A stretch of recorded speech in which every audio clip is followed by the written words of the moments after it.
Bueno, querida iglesia, feliz año nuevo. Gracias, Michelle, por recordarnos eso. Dios ha sido fiel y seguirá siendo fiel. Y debemos estar confiando en Él. Quiero ver si podemos hacer un pequeño ejercicio. Quiero lanzarles algunas preguntas, pero no tienen que responder con palabras. Van a responder con la mirada. ¿Está bien? O sea, van a tener que ver y con la vista, con los ojos, van a tener que encontrar la respuesta a lo que yo les pregunte. Vamos a hacer uno de prueba. A ver, ¿quién es la persona más guapa que está aquí? Ah, todos me están viendo a mí, qué bueno. Así funciona, esa es la prueba. Ya pasaron la primera pregunta. Entonces, con la vista, aquí uno tiene que animarse así de vez en cuando, ¿verdad? Con la mirada ustedes tienen que ubicar a la persona que cumpla con lo que yo les voy a decir. Está muy fácil. Si ustedes pudieran hablar con alguien acerca de cierto tema, ¿con quién lo haría? O sea, ¿quién creen que es entre este grupo una persona calificada para eso? A ver, la primera, si tuvieran que hablar de caficultura con alguien, ¿con quién lo haría? Vea con los ojos, respóndame con los ojos, mire a su alrededor. Si tuvieran que hablar con alguien experto en mecánica automotriz, ¿con quién hablarían? A ver, miren. Algunos están señalando así. No es con la boca, es con los ojos, pero ¿verdad? ¿Qué hacen así? Si tuviera que hablar de administración financiera, ¿quién es calificado aquí? ¿A quién buscaría usted? ¿Quién diría usted, wow, esa persona es calificada para eso? Si tuviera que buscar un experto en desarrollo de software, ¿con quién hablaría? A ver, respóndame con la mirada. O si no sabe, puede cerrar los ojos, ¿verdad? Si no. En algunas cosas se me quedan viendo a mí todavía y tal vez los voy a decepcionar, pero si tuviera que hablar con alguien acerca de cómo tocar el violín,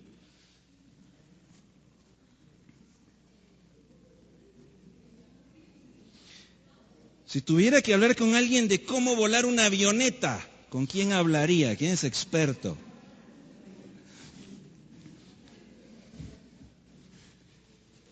¿Cómo dar una clase para niños?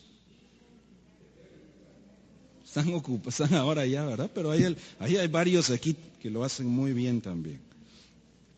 Si tuviera que hablar con alguien acerca de cómo servir a Dios, ¿con quién hablaría? Si tuviera que buscar a alguien calificado para hablar sobre misiones, ¿a quién buscaría?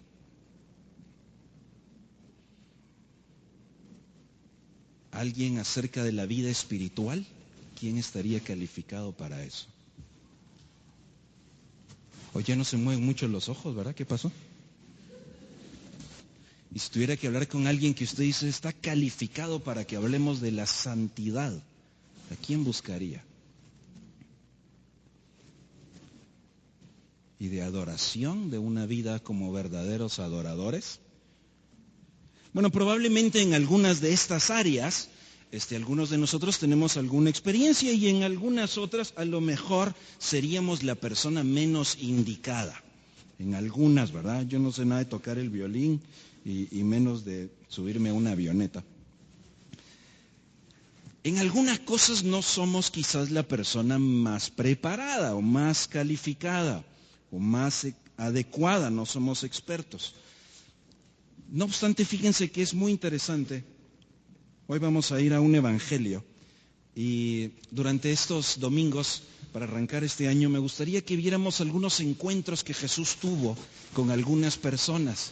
Lo curioso de estos encuentros, de estos diálogos, es que Jesús específicamente en algunos casos buscó tener conversaciones con personas menos calificadas, los menos expertos, los que menos esperaría uno para tener un diálogo sobre los temas más profundos o más importantes. Muchas veces los que se sentían más calificados no lograron entender. Bueno, los menos calificados a veces tampoco, pero Jesús los buscó. Jesús se acercó a nosotros, los menos calificados, y pudimos conocerlo llenos de gracia y de verdad. Y hoy me gustaría que viéramos algunas pinceladas. Es un pasaje bastante extenso, así que no lo vamos a ver todo, solo vamos a ver los primeros 200 versículos nada más, pero Juan capítulo 4, la escena de Jesús y la mujer samaritana. Veamos algunas lecciones aquí para nosotros hoy. Un pasaje que espero yo pueda ser emocionante y desafiante.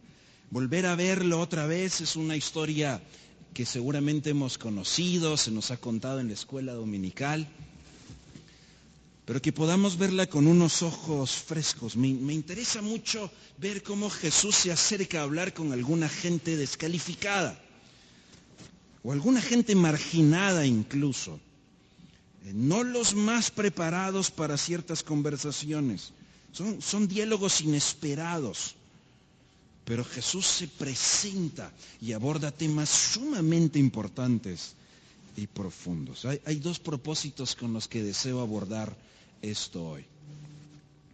Se los digo al final mejor para que podamos amarrar con ellos. Vamos a ver una mujer, no sabemos su nombre, no se menciona. Qué contraste, porque justo en el capítulo 3, en el capítulo anterior, hay una conversación de Jesús también, y ustedes recordarán con quién es. Con Nicodemo, si sabemos su nombre. Hay un gran contraste, hay una gran brecha entre el capítulo 3 y el capítulo 4. En primer lugar, el capítulo 3 hay un hombre, el capítulo 4 es una mujer. Eso ya genera algo muy incómodo. Luego es alguien cuyo nombre se destaca, Nicodemo. Acá es anónimo, es una mujer, no sabemos. Este es un académico religioso, respetado, conocedor. Y aquí vamos a encontrar a una mujer quizá no muy respetada, a lo mejor marginada o rechazada. Pero esta mujer representa, en cierto sentido, hay una parte donde nos podemos identificar con ella inicialmente, porque es alguien que está muy preocupada por sus necesidades materiales. Su percepción y toda la conversación desde el ente de ella gira alrededor de las necesidades materiales y de cómo suplirlas. De hecho, cuán cansado es. Está difícil hacer una analogía hoy, pero no sé, pensemos que esta mujer tenía que ir todos los días a traer 2 garrafones de agua. Así que Jesús ofrece otro tipo de agua donde podemos evitar eso. Dice, me interesa. Tu propuesta, tu oferta me interesa. Ella está preocupada por eso, por lo material. No tiene inicialmente mucho interés por los temas espirituales. En general, los seres humanos somos así. Tenemos una mayor preocupación por las cosas de esta vida que por los temas de la eternidad. Así vive la mayoría de gente. Así anda todos los días, preocupada por suplir y satisfacer lo que hace falta. Pero la otra característica muy interesante es que esta mujer, ante los ojos de muchos, es una mujer descalificada. Está descalificada para cualquier asunto espiritual. No es la persona más indicada, no es la persona en la que primero pensaríamos. Así que vamos a leer algunos de los versículos. Posiblemente lo que tenemos aquí no es toda la conversación completa. Así que posiblemente este sea un resumen ejecutivo de lo que pasó entre Jesús y la mujer samaritana. Versículo 1, cuando el Señor entendió que los fariseos habían oído decir, Jesús hace y bautiza más discípulos que Juan. Bueno, aunque Juan no bautizaba, sino sus discípulos. Jesús salió de Judea y se fue otra vez a Galilea. Los fariseos eran los líderes religiosos de aquel entonces, estrictos en guardar las normas religiosas. Y habían visto a este tal Juan, que andaba bautizando, lo vieron sospechoso. De hecho, aprendemos en el capítulo 1 que mandaron a unos a que averiguara, ¿tú qué onda? O sea, ¿por qué estás haciendo esto? Y estás jalando mucha gente. ¿Y qué pretendes? ¿Y quién eres? ¿Y de dónde saliste? Ahora resulta que aparece un segundo, llamado Jesús, que también está bautizando y que muchos le están siguiendo. Es más, varios discípulos de Juan el Bautista ahora son discípulos de Jesús. Así que los fariseos estaban muy preocupados, esto está muy sospechoso. Los fariseos habían arrestado a Juan. Posiblemente Jesús en este momento posiblemente, no es el tiempo todavía, así que para evitar un posible arresto también, se traslada a la región del norte. El verso 4 dice, y le era necesario pasar por Samaria. Tuvo que pasar, no había otra opción. Bueno, en realidad sí había otra opción. Había dos caminos para ir al norte, a la región de Galilea. El camino corto, que es el que Jesús tomó, el camino directo. De hecho, posiblemente eran unos 3 días de camino. Ese era el camino corto, el camino directo, pero era el camino que normalmente los judíos evitarían. De hecho, los más estrictos preferirían dar toda una gran vuelta, preferirían tener que cruzar el Jordán con tal de no pasar por la tierra de los despreciados, por la tierra de los samaritanos. Había una gran tensión entre ellos, entre estos dos grupos. Había prejuicios. Los samaritanos eran considerados traidores. De hecho, eran considerados una mezcla entre judíos y otros paganos. Hay toda una historia bastante larga. Aparte hay prejuicios espirituales, religiosos, porque ellos adoraban a Dios, pero a su manera. De hecho, vamos a destacar algo aquí en un momento. Así que los judíos preferían no mezclarse y en cierto sentido incluso no contaminarse con los samaritanos. Era gente despreciable para ellos. La escena que vamos a encontrar, versículo 5, vino pues a una ciudad de Samaria llamada Sicar. Esta es una pequeña ciudad. Estaba tratando de ubicar un poco la geografía. Está muy cerca de 2 montes, uno llamado Ebal y uno Gerizim. Ahora este monte Gerizim es importante porque se va a mencionar algo en un momento, y es que ahí había una construcción en algún punto de un templo, que eran lo que los samaritanos usaban para adorar. Es una pequeña ciudad, ¿sí? También encontré que Herodes, quien había arrestado a Juan, no tenía jurisdicción allí en Samaria, así que puede ser también que Jesús pasó por ahí por eso. Lo que sí aprendemos y estamos seguros cuando vemos todo el relato es que no era simplemente un asunto de qué ruta me indica Waze, por dónde me tengo que ir y es más corto. Hay un asunto de un propósito superior, hay un encuentro que Jesús quiere tener. Le es necesario pasar ahí. Pudo haber tomado otro camino, pudo haber habido otras razones, pero vamos a encontrar que hay una conversación que tiene que suceder. Juan nos sigue dando detalles. Versículo 6. Estaba allí en el pozo de Jacob. Entonces Jesús, cansado del camino, Juan se asegura de presentarnos a este verbo que se hizo carne. Sí, tenía estas limitaciones igual que nosotros. Estaba cansado, se sentó junto al pozo. Y vale destacar, dice Juan, que era como la hora 6. Nos encontramos seguramente a mediodía, al lado de un pozo, probablemente un pozo que tenía unos 30 metros de profundidad. Jesús está cansado, es la hora donde el sol es más pesado, es la hora más incómoda del día.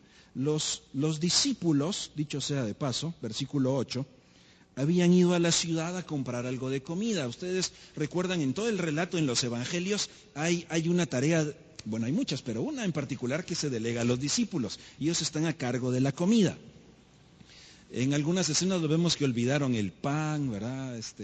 Luego les toca alimentar a todos. Ellos son los que tienen que comprar la comida. Así que probablemente ellos son los que tenían algo adecuado para sacar agua. Pero fueron a la ciudad. Interesante también que esto no lo hubiera hecho cualquier judío. Ir a comprar comida a una ciudad en Samaria, eso es contaminación, eso no se hace. Pero parece que ellos no tenían esa misma rigidez que algunos de los fariseos. ¿Qué ocurre entonces? Versículo 7. Vino una mujer de esa región a sacar agua. Jesús estaba allí y le dijo, dame de beber. Esta pequeña escena, hasta ahora, tiene que causar mucha incomodidad. No es lo esperado. Esto no ocurre. Esto no se hace. Hay muchas razones por las cuales no debería estar sucediendo. Hay muchas barreras para aquellos hombres, para los judíos. Las mujeres, en primer lugar, eran consideradas inferiores. Los varones oraban diciendo, bendito seas, oh Señor, porque no me has hecho mujer. Esa era la mentalidad que predominaba. Aparte de eso, los hombres no acostumbraban tener conversaciones sobre teología, temas teológicos, con las mujeres. Rara vez hablaban en público con una mujer. Ni siquiera los esposos hablaban con sus esposas en público. No digamos los solteros, bajo ninguna circunstancia iban a hablar o a tocar a una mujer. No se hacía eso. Y además tenemos a Jesús, llega esta mujer. Podría ser malinterpretado como Jesús tratando de seducir a la mujer. De hecho, también pueden recordar algunas escenas en el Antiguo Testamento donde en los pozos, algunos fueron ahí, ¿verdad? Y encontraron a la esposa. Así que socialmente eso no se hace, así no es. ¿Qué está ocurriendo aquí? Luego tenemos el problema racial, ¿sí? Los judíos no hablan con los samaritanos. Más bien se evitaban, se odiaban. Los samaritanos eran considerados traidores. Socialmente esta escena no debería ocurrir. Si racialmente esta escena no es apropiada. Y religiosamente menos. Fíjense que los judíos piadosos creían que cualquier contacto con alguien de la región de Samaria podía contaminar. Entonces, si corro el riesgo, no estoy seguro, pero esto como que mejor no. Si no quiero impureza, no quiero contaminarme. Lo que sí estaban seguros, o sea, si eres de Samaria, no estoy seguro si me contamina el contacto contigo, entonces mejor no. Pero lo que sí estaban seguros es que si era mujer, sí los contaminaba. En su mente la mujer vivía en una impureza permanente. Así que una mujer de la región de Samaria, contaminación religiosa garantizada. Tomar del mismo cántaro, contaminación asegurada, impureza. Y luego, como vamos a ver, hay un asunto complicado aquí en la vida de la mujer samaritana. Hay una cuestión que Jesús va a destacar. Así que posiblemente esta mujer hubiera corrido el mismo riesgo que la mujer en Juan capítulo 8, de ser apedreada por llevar una vida moral inapropiada. Ningún maestro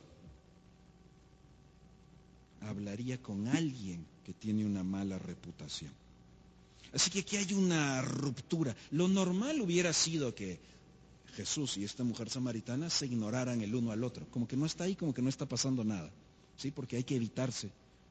Esto no sucede, no se habla, no se conversa. Ahora, en aquel tiempo, las mujeres acostumbraban ir a los pozos en grupo. Esta mujer viene sola. Las mujeres acostumbraban ir muy temprano o muy tarde para evitar el calor y el cansancio del sol. Esta mujer viene a la hora más pesada, mediodía. Así que posiblemente esto indica que esta mujer no era la más querida en su comunidad. A lo mejor sufría desprecio y rechazo. Y más adelante entendemos que hay una razón para ello. es una mujer que está aislada en su sociedad. Como vamos a ver, ha transgredido algunas normas morales y la gente la ha condenado. Su reputación es muy conocida. Ahora, esto no debería de suceder, no debería estar este relato aquí. Jesús rompe todas las barreras. No son suficientemente fuertes para Jesús. Elimina todas las barreras discriminatorias. Y por un momento, queridos hermanos, quiero que pensemos en qué razones habría en su vida y en la mía. ¿Qué barreras habría en su vida y en la mía que podrían impedir que ustedes y yo tengamos una conversación con Dios, una relación con Dios? Aparte del pecado con el que todos nosotros nacimos, no lo escogimos, aparte de ese regalito que nos envió Adán de la condenación del pecado y de la muerte, probablemente en su vida y en la mía hay otro tipo de barreras. Ninguna de nuestras historias es perfecta. Ninguna de nuestras familias es perfecta. Ninguna de nuestras vidas, públicas o privadas, es perfecta. Ninguno de nosotros está realmente calificado como para tener un encuentro con Jesús. De hecho, posiblemente, algunos de nosotros lidiamos con la voz interior que nos dice cuán descalificados somos por nuestras características personales, por nuestra historia, por nuestras decisiones. Cuán descalificados somos de tener un encuentro con Jesús, de que Jesús le interese siquiera nuestra vida. Hay dos clases de personas que deberíamos de evitar ser y deberíamos preocuparnos si en algo llegamos a parecernos, aunque sea un poco. Primero, el que se siente muy calificado, el que se siente muy bueno. Dice, no, pues yo sí, claro. ¿Cómo no va a querer Dios usarme a mí? Por supuesto.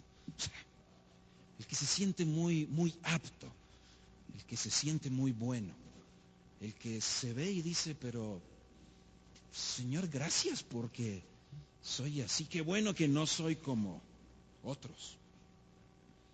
De hecho, no dije así por los músicos, perdónenme, voy a hacer así. No tuvo nada que ver. Qué bueno que no soy como otros. Recuerdan que los fariseos tenían ese pensamiento. Los fariseos se creían demasiado buenos porque eran tan buenos cumplidores de las normas religiosas que, por supuesto, ¿cómo Dios no me va a ver a mí? Soy tan bueno. Qué triste, porque a esto Jesús realmente los conoció y sus apariencias no lo engañaron a él. Eran los enemigos de Jesús. En lugar de ser los conocedores y los que lo recibieron, fueron los enemigos. Y por supuesto, el otro extremo que debería de preocuparnos es cuando me siento tan malo que parece que no hay esperanza. Jesús es la esperanza. Jesús es la esperanza. No somos nosotros, no es por lo que hago. Ni lo que hago bueno me califica, ni lo que hago malo me descalifica. Es el pecado con el que nací el que me descalificó, y es Jesús, el Salvador, el que me calificó para estar con Él. Cualquier barrera, y queridos hermanos, veámoslo a futuro también. Cualquier barrera que llegues a pensar que te aleja de Dios, que te hace inmerecedor de acercarte a Él como Padre, con confianza, de hablar con Él, de orar y estar ante la presencia de Él, Jesús es superior. Jesús va a romper y a vencer esa barrera. No hay nada que pueda impedir que podamos llegar al Padre a través de ese único camino que es Jesús. Así que a veces podríamos sentirnos al margen. Nuestra mente podría recordarnos, acusarnos de nuestra historia, nuestras decisiones, nuestra familia, lo que sea. Lo que sea. tu nivel de preparación, tu nivel académico, lo que sea. Nuestra mente es poderosa para condenarnos. Y a veces podríamos sentirnos al margen, como que Dios no quiere usarte a ti, o Dios no se interesa tanto por ti, o Dios no va a responderte tanto a ti. Te sientes al margen de la jugada. Jesús está completamente interesado en encontrarse con cualquiera que esté al margen. Es especialista en eso. Y aquí hay una escena que lo demuestra. Así que, versículo 8, los discípulos fueron a la ciudad, fueron a comprar comida. Si hubieran estado ahí, ellos se hubieran encargado del agua. Así que será coincidencia que no están ahora. Está solo Jesús y está esta mujer para tener una conversación. Dame de beber. Versículo 9. ¿Cuál fue la respuesta de la mujer? Se sorprende. ¿Qué está pasando aquí? Esto está raro, esto es muy extraño. Esto no debería estar sucediendo. ¿Qué está ocurriendo?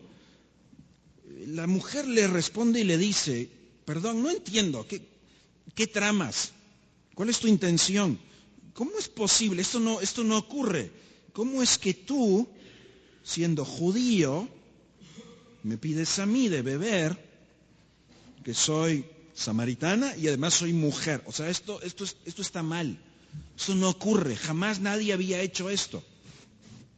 No estoy entendiendo. Está muy sospechoso.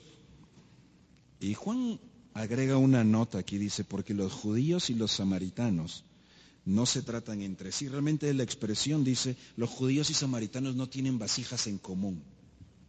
O sea, total separación. Y más en este caso, tomar de la vasija. O sea, esto no es así. Está mal. La mujer está muy consciente de las barreras sociales, raciales, religiosas. No es posible. La mujer está muy consciente de quién es ella. Esto es una ruptura de lo convencional. No debería estar sucediendo. La mujer sabe que ella no es apta para una conversación. No está calificada. Y falta ver los asuntos espirituales.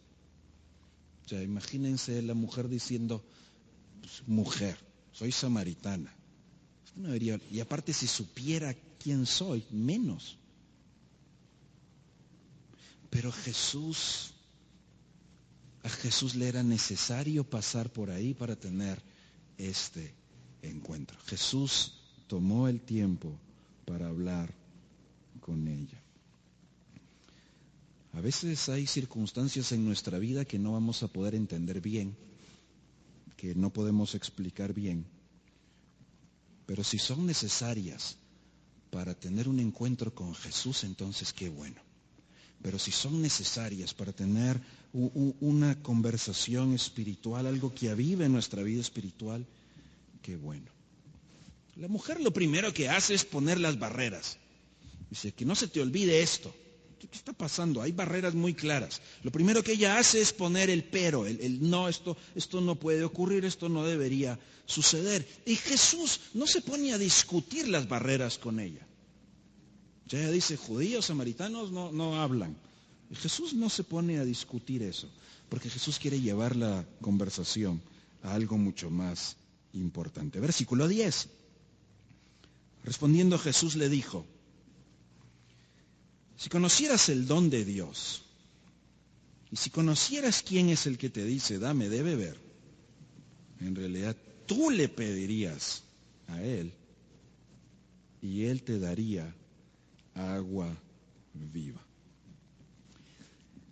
En tierras desérticas, el agua es un regalo muy valioso. ¿Sí? En las tierras áridas, el agua es un don, es un regalo precioso. Pero Jesús va a hablar de un regalo precioso superior.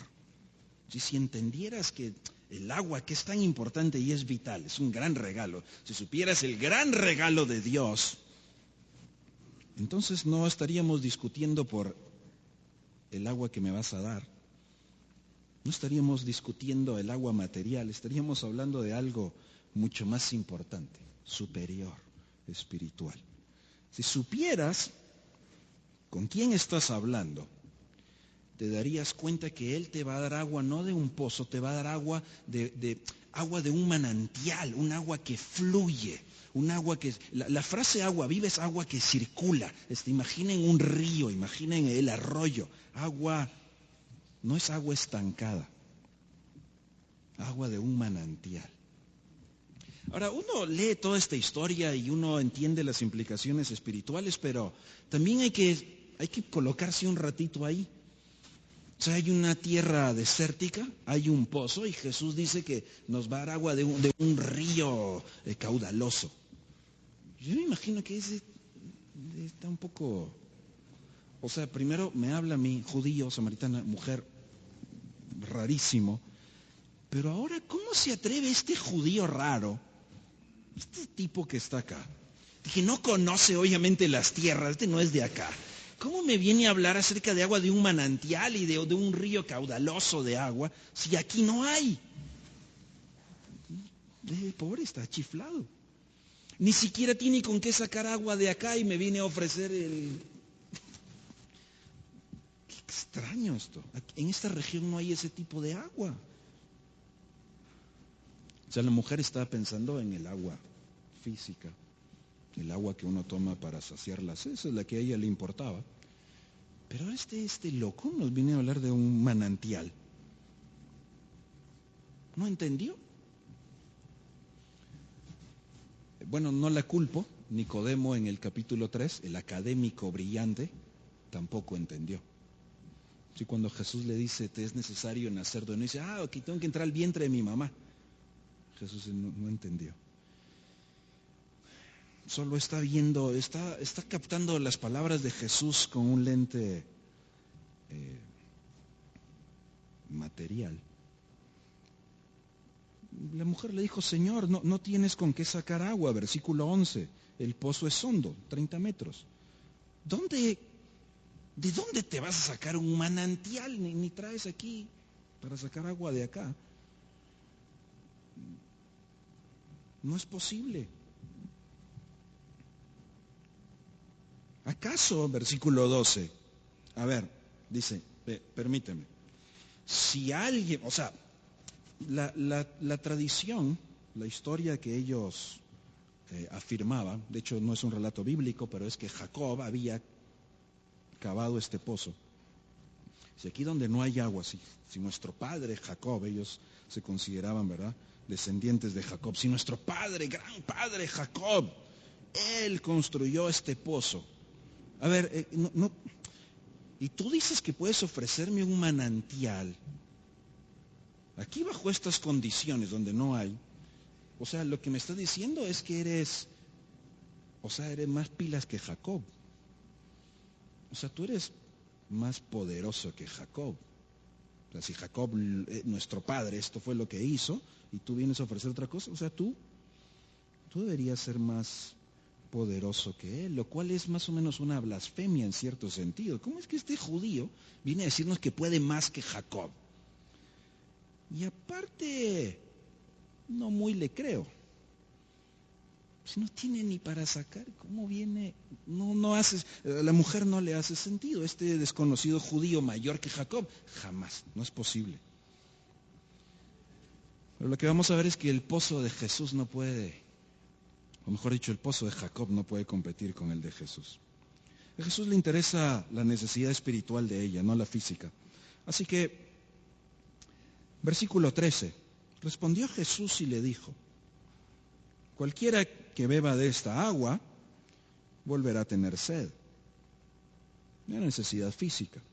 Pero, el contraste, verso 14, el que beba del agua que yo le daré, no tendrá sed jamás, sino que el agua que yo le daré será en él una fuente de agua que salte para vida eterna. Jesús transporta la conversación del agua a un tema espiritual. Ahora, cualquier persona con un poco de noción hubiese entendido que Jesús se está refiriendo a algo espiritual.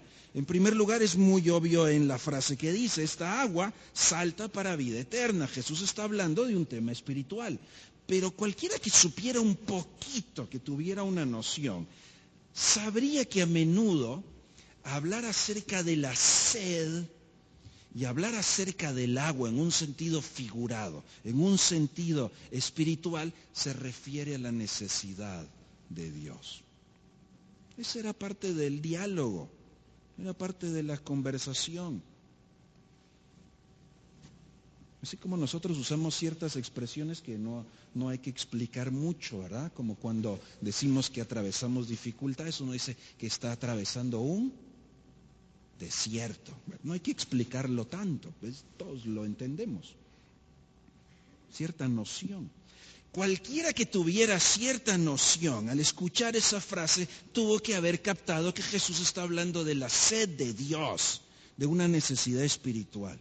Aparte lo mencionó abiertamente, esta agua provoca vida eterna. Yo quiero dar un agua que no sacia la sed temporal física, sino que sacia la sed espiritual. Yo soy el que traigo ese manantial. Yo soy el que suplo la necesidad del alma del ser humano. Cualquiera que tuviera un poquito de noción iba a entender.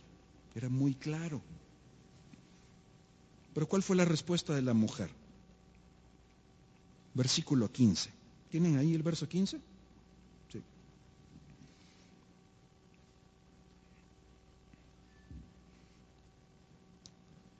¿Qué les parece la respuesta de la mujer?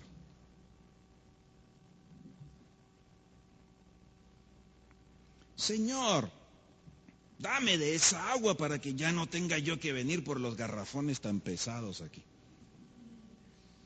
Ah, tú das agua, tú das aguas. Ah, pues qué bien, pues dame, así ya no vengo. ¿Por qué la respuesta de la mujer se quedó en el plano material? Como dijo un autor, estaba ciega porque no quería ver. O sea, ¿se está haciendo? ¿Está evadiendo? ¿No captó? Y entonces, bueno, puede ser, recuerden, capítulo 3, Nicodemo, el académico no captó. Así que puede ser que ella no captó tampoco. ¿O podría ser acaso una forma de evadir una conversación espiritual? ¿Podría ser que está entendiendo que Jesús está hablando acerca de la necesidad de buscar a Dios? Que está hablando acerca de la sed del alma. ¿Podría ser que captó que Jesús se está refiriendo a eso y ella no quiere entrar a abordar esos temas porque se entiende y sabe descalificada? Conoce sus limitaciones, conoce sus barreras. Mejor no entremos a algo más profundo. Mejor no entremos a que me pregunte cómo estoy delante de Dios. Mejor quedémonos hablando del agua del pozo que vengo a traer a esta hora, sin nadie me habla. Mejor hablemos de esa agua. Quedémonos hablando de eso mejor.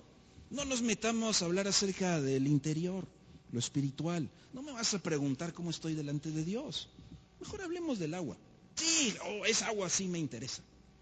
Qué bien, ¿dónde la consigo? Así que miren lo repentino en el versículo 16. O sea, si lo que ella está tratando de hacer es desviar la conversación o mantener la conversación en el plano material para que no entremos a hablar acerca de la relación con Dios y esas cosas, pues no funcionó. No pudo engañar a Jesús.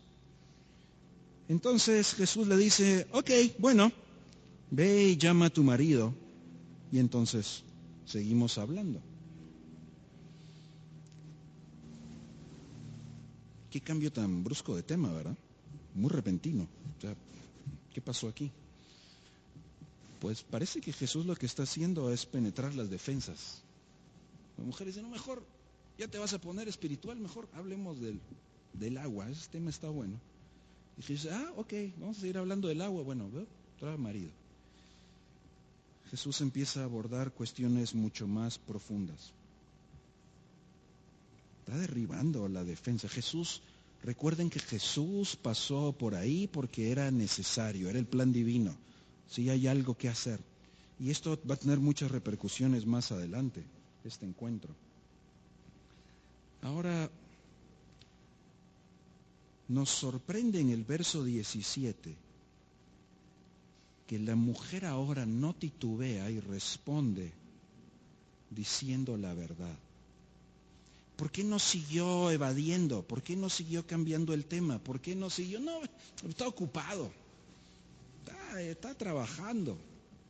Más tarde. Repentinamente encontramos a una mujer que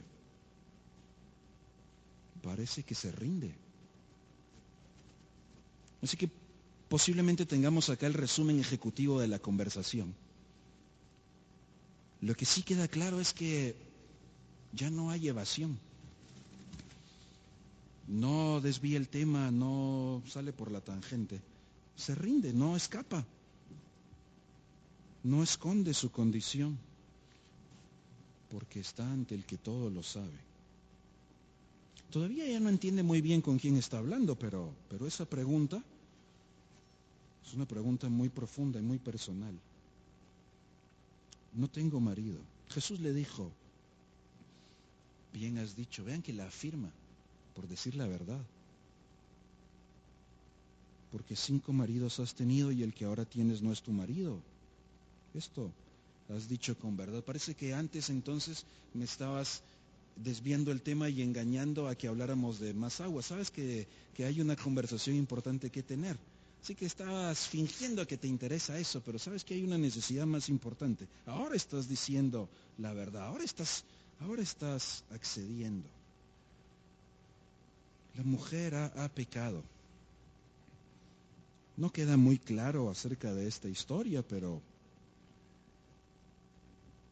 hay un tema complicado. Ha pecado. Su reputación, la cosa, y otra vez sale ese tema aquí. Nuevamente aparece. Jesús no está juzgándola. De hecho, el tema que van a abordar no es el tema de su historial, no ese es el tema de la conversación. Jesús no está juzgándola. Jesús está presentándose a ella como el que todo lo conoce. Hay un tema más profundo que abordar. Versículo 19. Vean que estos cambios de tema parece como que nos vamos perdiendo algunas escenas del DVD, ¿verdad? Como que saltamos a otra cosa. Porque ahora la mujer dice, Señor, eres profeta. Entonces nuestros padres adoraron en este monte y ustedes dicen que en Jerusalén es donde se debe adorar. Ok, estamos hablando de agua, ahora hablamos de marido, ahora hablamos del lugar de adoración. ¿Cómo están conectados estos puntos acá? ¿Qué está ocurriendo? Bueno, no nos hemos perdido. Seguramente este es el resumen ejecutivo, pero sí hace sentido lo que está ocurriendo. La mujer de repente se da cuenta que este desconocido, extraño, raro, judío, está hablando conmigo y esto no debería suceder, y como que este no es cualquier fulano. Tiene la capacidad de saber algo que él no debería de saber. ¿Cómo es posible que él sepa esto? En su ciudad lo sabían, pero este extranjero, ¿cómo es posible? ¿Cómo sabe él? Sospecho. O sea, la mujer empieza a tener ciertas sospechas. Todavía no entiende bien, pero dices, se me hace, tú debes ser profeta. Porque esto que me acabas de decir de mi historia, algo muy personal, algo que no deberías de saber, no lo puede saber alguien extranjero a menos que sea profeta. Tú debes ser profeta. El primer cambio que vemos es que ahora para la mujer no es solo un judío extraño, raro, este puede ser un profeta. Ahora, ¿por qué sale el tema de la adoración? ¿Por qué ahora nos vamos a meter a esta discusión? Vean, posiblemente hay 2 opciones. Y está de acuerdo conmigo. Puede haber 2 opciones. La primera, a lo mejor ella está pensando, pues si este es un profeta, Pues vamos a ver que nos resuelva de una vez por todas el dilema.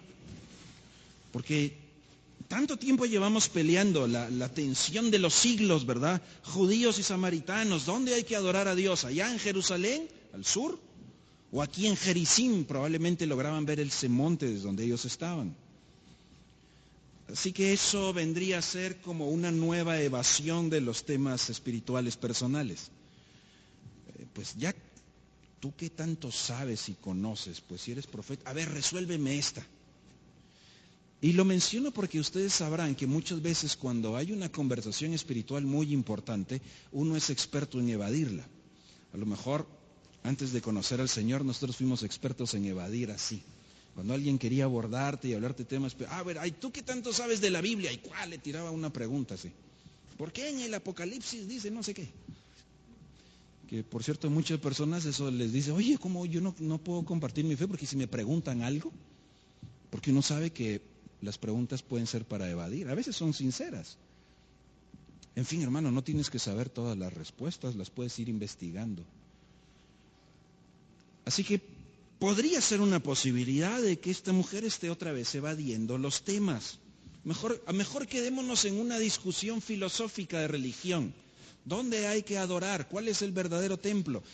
Ya que tú sabes mucho de estas cosas, no nos metamos a hablar de mí, hablemos de otra cosa. Podría ser otra evasión para librarse de la vergüenza de su vida, ¿verdad? Mejor así evito que me pregunte más. Mejor hablemos del tema que todo el mundo sabe, ¿verdad? Saquemos este tema. O bien puede ser otra opción. Si tú eres profeta, dime qué tengo que hacer para poder adorar a Dios. No tengo claro qué hay que hacer, porque hay unos que dicen que debo ir a Jerusalén, hay unos que dicen que debo ir aquí a Gerizim. ¿Qué tengo que hacer? Tú que sabes, enséñame, guíame para saber qué hacer. Yo no sé.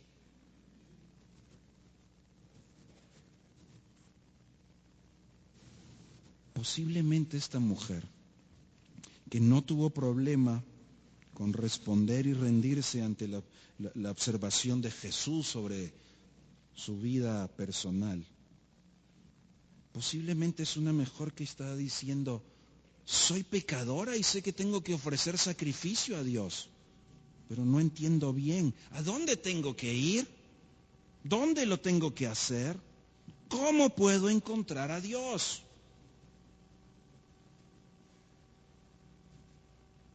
Tal vez no sea una evasión. Jesús le dijo, versículo 21, mujer, créeme, que la hora viene cuando ni en este monte ni en Jerusalén adoraréis al Padre. Vosotros adoráis lo que no sabéis, nosotros adoramos lo que sabemos, porque la salvación viene de los judíos. Pero la hora viene, de hecho, ya vino, cuando los verdaderos adoradores adorarán al Padre en espíritu y en verdad. Porque el Padre tales adoradores busca que le adoren. Dios es espíritu y los que le adoran en espíritu y en verdad es necesario que adoren. Jesús de inmediato responde y le dice, mujer, ¿sabes qué? Para buscar a Dios no se trata de si ir a aquel templo o a este. ¿Sabes que eso no es lo importante? ¿Sabes que para buscar a Dios lo importante no es el lugar? De hecho, en esos lugares no se ha estado ofreciendo adoración genuina. Así que el lugar no importa.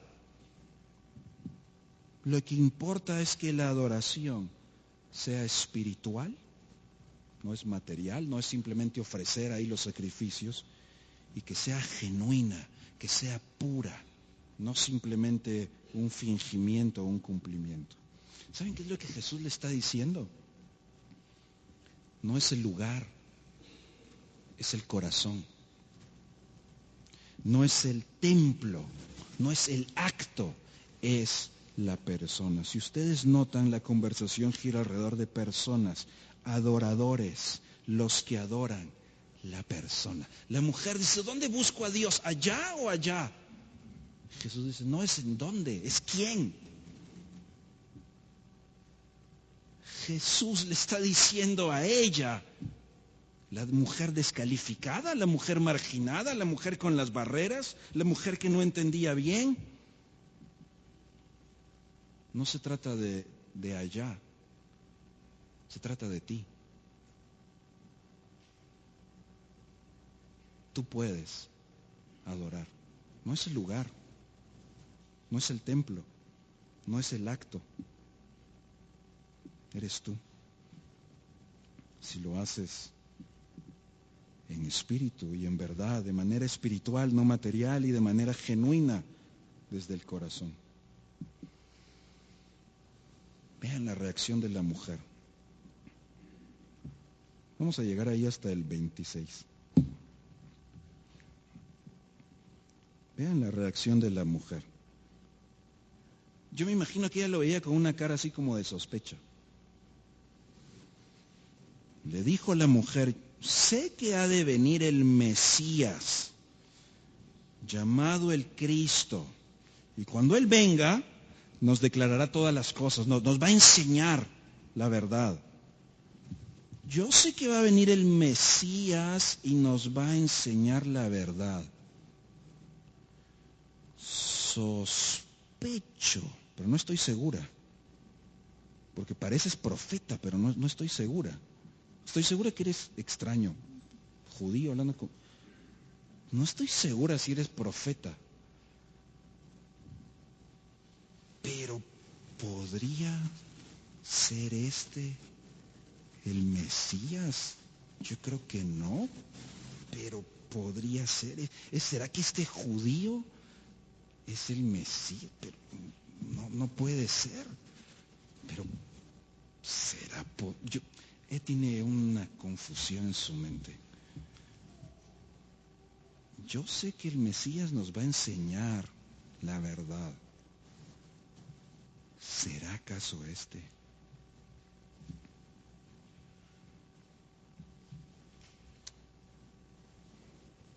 Yo soy.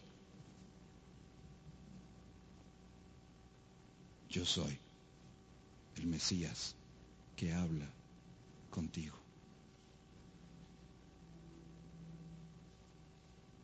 En el Evangelio de Juan, cuando Jesús se presenta como yo soy, va cobrando un significado muy profundo. Pero en esta escena, Jesús se revela a ella como el Mesías, la declaración de mayor nivel espiritual, el más alto nivel, el prometido, el ungido de Dios. Es eso que sospechas. Yo soy. Yo soy. ¿Por qué Jesús no fue a revelarse a los grandes, a los poderosos, a los inteligentes, a los más capacitados, a los más calificados? Vino a encontrarse con la mujer descalificada. Y es a ella a la que le hace la mayor declaración espiritual. Yo soy el Mesías. Las barreras hacían esto todavía más inesperado. Pero quizá Jesús quiere hacer patente que los verdaderos adoradores no son los que lo hacen en un acto religioso en el templo, ni solo los de cierta raza, ni solo los de cierta clase, y en el caso de ella no solo los de cierto sexo. Yo soy el Mesías. La mujer, estando allí, dejó de hacer preguntas extrañas, dejó de cambiar el tema. La mujer de inmediato lo identificó, lo aceptó. Pasó de ser un judío extraño a un profeta, al Mesías. Y si ustedes notan el versículo 42, porque saben, ella vuelve, le cuenta a todos, vienen, Jesús se queda ahí 2 días. Al final decían, ya no creemos, los de su ciudad, solamente por tu dicho, mujer. Nosotros mismos hemos oído y sabemos que verdaderamente este es el Salvador del mundo, el Cristo. Juan escribió estas narraciones, estas escenas, para que creyéramos que Jesús es el Hijo de Dios y creyendo en Él tuviéramos vida eterna. ¿Cómo nos ayuda esta escena a creer? Es una escena para nosotros los descalificados. Es una escena para nosotros que a lo mejor alguna vez pensemos que no somos dignos de estar ante la presencia de Dios. Quizás como esta mujer, a lo mejor alguna vez no esperaríamos que el Dios santo, el Dios perfecto, quiera tener una conversación con nosotros. A lo mejor nuestra mente nos traiciona, a lo mejor nuestras circunstancias nos traicionan también. ¿Cómo puedo yo, así como soy, así supieran, cómo puedo presentarme así delante de Dios? Muchas veces hay una voz mentirosa que nos dice, no, mejor escóndete de Dios. ¿Cómo te vas a presentar así delante de Él? Mírate, uy, no, tan malo, tan feo. ¿Cómo puedes adorar así a Dios? Hermanos, recordemos, no es por nosotros, es por Él, es por lo que Él hizo, es porque Él nos reconcilió consigo mismo que podemos tener una relación hoy. No es por nosotros, es por el Mesías, el ungido, el Cordero de Dios sin mancha que quita el pecado del mundo. El Todopoderoso que conoce todo lo de tu ser, lo más privado, lo más secreto, lo más público, lo conoce todo, conoce toda tu realidad, conoce todo tu historial, conoce muy bien, no lo toma por sorpresa. Pero es ese Jesús que quiere un encuentro maravilloso contigo y conmigo. Es ese Jesús que nos permite acercarnos confiadamente al trono de la gracia de Dios.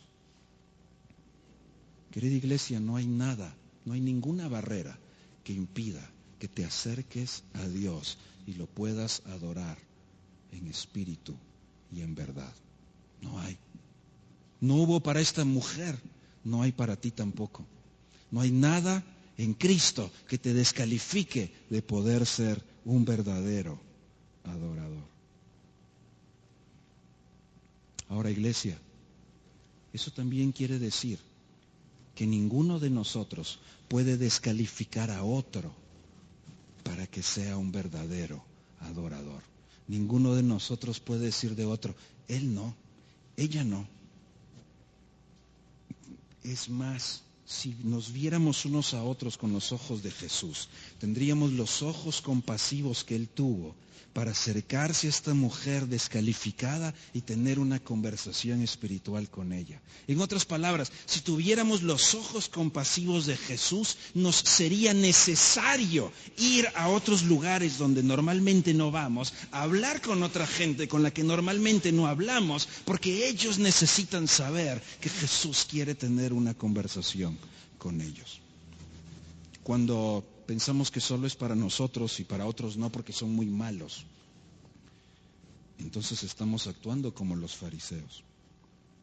Tenemos que tener la mirada compasiva y así como Él tuvo misericordia de nosotros, nosotros tener misericordia de otros también. La mujer del cántaro, de hecho lo dejó ahí. La mujer del cántaro se convirtió en un vaso útil usado por Dios para ir a anunciarle a otros. Volvió a su ciudad y le anunció a todos. Todos salieron a ver quién es este. Y dice, sospecho que es el Mesías. Todavía no tenía total claridad, pero lo poco que entendió fue y lo contó. A lo mejor no tienes total claridad de todos los temas teológicos de la Biblia, pero lo poco que sabes tienes que ir y contarlo a otros. Quien tiene un encuentro con Jesús va y lo cuenta a otros. tiene que, no puede ser, no existe. No existe alguien nacido de nuevo que no sea un embajador en el reino de Dios. No existe. No existe alguien que quiera ser adorador y que no sea un adorador en misión. No existe. No hay. Encontrarnos con Jesús nos convierte en adoradores que están en misión. Querida iglesia, necesitamos recordar dos propósitos. El primero es, cualquier cosa que te haga sentir descalificado para estar cerca de Dios, Jesús lo venció. Puedes tener una relación y una conversación con Dios por la obra de Cristo en la cruz. No hay nada más que te califique o te descalifique. No hay nada que te pueda separar, ni lo alto, ni lo profundo, ni ninguna otra cosa creada. Nada te podrá separar en Cristo de esa relación eterna con Dios. Así que no te sientas descalificado ni marginado. Pero el segundo propósito, iglesia, recordar esta historia, no es solo por nosotros y nuestra salud espiritual, es por otros. No podemos dejar de tener conversaciones espirituales con otros que aún están todavía alejados de Dios. Tenemos que ser ese mensaje de vida. Un encuentro con Jesús nos hace ir a encontrar a otros que necesitan a Jesús. Este año, iglesia, y este mes, mientras vamos a ver algunos otros encuentros y personajes, que no solo ustedes y yo nos encontremos con Él otra vez. Tenemos que ponernos un propósito firme de encontrar a otros para que conozcan a Jesús. No puedo ser adorador si no vivo en misión. No puedo haberme encontrado con Jesús si no salgo a anunciarlo a otros. ¿Con quiénes puedo tener esas conversaciones? ¿A dónde me es necesario pasar para tener esos encuentros? ¿Con quién quiere Jesús encontrarse y hablar a través tuyo? Esa es nuestra verdadera identidad. Adoradores en misión. Que el recordar la historia de esta mujer nos traiga esperanza esta semana. Nos recuerde que Jesús quiere un encuentro contigo. Y esa esperanza tenemos que proclamarla también. Querido Dios, gracias, porque en Jesús tenemos ese encuentro maravilloso con la gracia y la verdad. Gracias porque podemos conocerlo. Gracias porque Él ha querido reconciliarnos contigo. Gracias porque ha querido tener una relación con nosotros, descalificados, inmerecedores, indignos.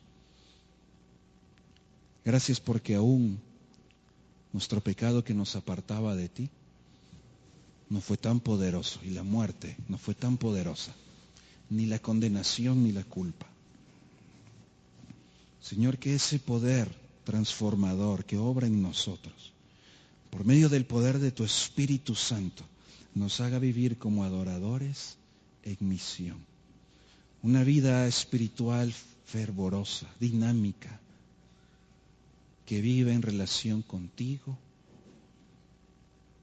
con la familia espiritual y con el mundo que necesita escuchar la verdad. Señor, recuérdanos todos los días que vivimos con ese propósito. No vivimos solo para subsistir. Vivimos para poner la mirada en las cosas de arriba, en lo eterno. Ayúdanos esta semana, Señor, a mantener esa ferviente conversación contigo. Tú conoces todo nuestro ser, conoces todo lo que somos, conoces nuestros temores, conoces nuestras vergüenzas. Gracias porque nos amas igual. Señor, danos esta semana también la gracia para tener conversaciones espirituales con otros.